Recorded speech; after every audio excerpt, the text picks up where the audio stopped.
You come outside. Santa River, Raptima. Yeah. Alone. Wow. It's getting interesting now. It's getting interesting now.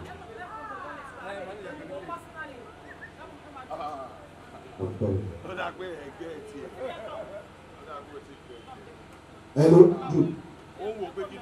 Yeah, white. White. Yeah. David. No. Sorry. How old are you? 23. How old are you? You are from the name. I don't say you call you. I'm fine now. Hello. I remember school days. That public school that time. Matai. Butter. Shikwa. Tell you. You must start wondering. Kimushi. Kimushi. Public school life. This girl don't attend public school tire. She explains how. Alpha, I need one more guy. You.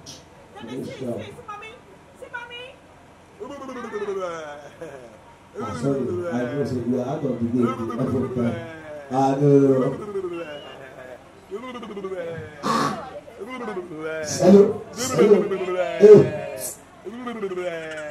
Sorry. It's your birthday. Daniel. It's your birthday. Okay, you know what? On that table. It's your birthday, lady. You know what? Do me a favor. I'm backing on that. That's some things. David, Papa. Are you ready now? There is no particular game they just played just now, which I call it dance and praise. I don't want to know what happened. If you got distracted, you're out of the game. Are you ready? DJ, water.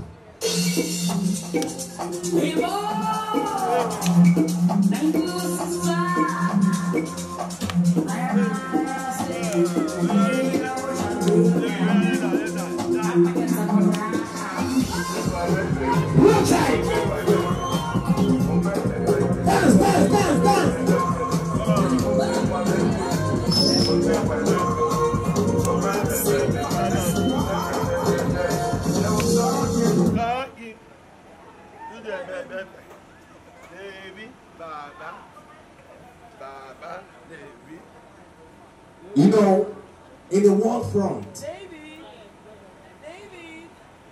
I'm the conductor, the horse soldiers. I will definitely know their real soldiers. Alpha. Soldier. Alpha. Soldier. Alpha. Soldier. DJ. Jump. I go to the mountain and see this.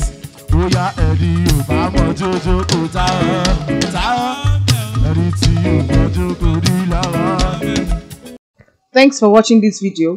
Please don't forget to click on the subscribe button. Kindly comment and share. We drop new videos daily. Thank you.